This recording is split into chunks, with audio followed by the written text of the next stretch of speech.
La Côte d'Ivoire, victime de ces hommes politiques. Démonstration grâce à la VAR.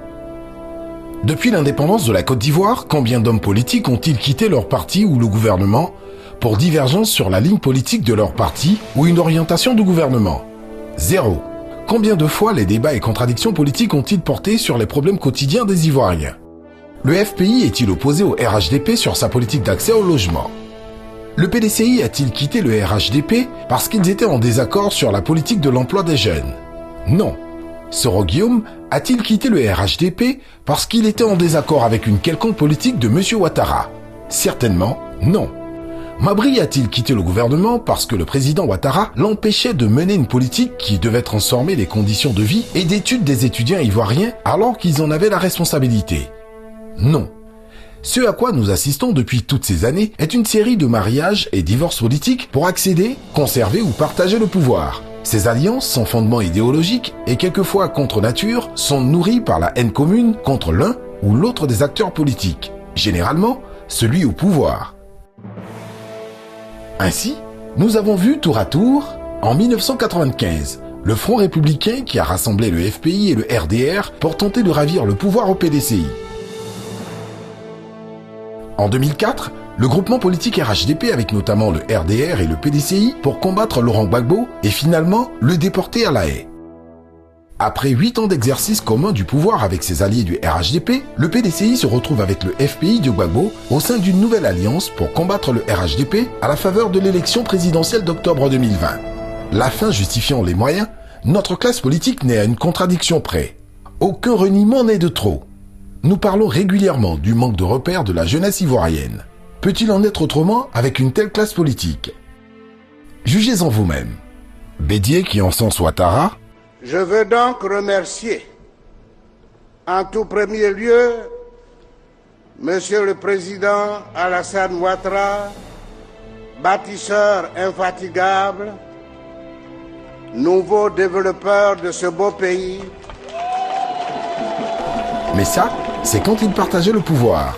Niamien qui encense Ouattara. Pour être président de la République, il faut avoir beaucoup de volonté.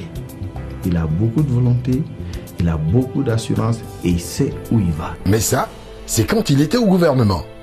Guy Kaoué qui refuse les modifications proposées par l'opposition au titre de la réforme de la CEI en 2015. L'opposition et également des candidats déclarés à la présidentielle qui dénoncent encore aujourd'hui, qui continuent de dénoncer la commission électorale indépendante. Ça, c'est du passé. Okay. Parce que dans la commission siège des personnalités de l'opposition. Cette situation maintenant. Le FPI est à la CI. C'est ça. Il y a le leader est à la CI. Koulibaly Gervais n'est pas à RDP, il est à la CI. Donc, ce n'est pas quelqu'un qui vient tout de suite pour dire qu'il est opposant. Pourquoi le faire la CI? La CI, on ne la fait plus parce qu'elle comporte et les partis membres du RDP et les partis de l'opposition. Mais si l'opposition se recompose, il y a déjà des gens de l'opposition dans la série, donc elle n'a pas... Comment vous expliquez un peu ce revirement alors que c'est une recherche de fuite en avant. Les gens veulent chercher déjà les arguments pour justifier leur accusation des faits. Mais ça, c'est quand il partageait le pouvoir. Mabry qui encense Ouattara. Nous voyons aujourd'hui que cet homme est en train de transformer la Côte d'Ivoire. L'émergence, finalement, n'est pas une vue de l'esprit. Nous en voyons déjà les signes précurseurs. Mais ça, c'est quand il était ministre dans le gouvernement Ouattara. Qu'est-ce qui les divise alors? Bédié qui reproche à Ouattara de ne pas appliquer leurs accords de Daoukro. Ils ne veulent pas respecter leurs engagements, à savoir soutenir le candidat du PDCI-RDA à l'élection présidentielle d'octobre 2020. Soro qui reproche à Ouattara de ne pas faire de lui son successeur alors qu'ils avaient un accord. M. Ouattara a pris des engagements vis-à-vis de moi. Le premier engagement était que je devrais, s'il gagnait l'élection, je devrais être son premier ministre pour un mandat, c'est-à-dire 5 ans. Il a été suffisamment intelligent pour me berner et raccourcir ce mandat-là à 11 mois. J'étais encore sous le charme, vous comprenez. Mes collaborateurs ne m'en voudront pas. Deuxièmement, je devrais être le numéro 2 de son parti, le RDR.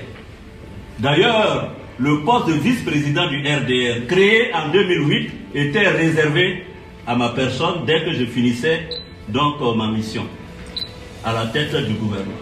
Troisièmement, il devrait faire 2 mandats et je devrais, n'est-ce pas, lui succéder comme ça a été fait au Mali entre Alpha Oumar Konaré et Amadou Toumani Touré.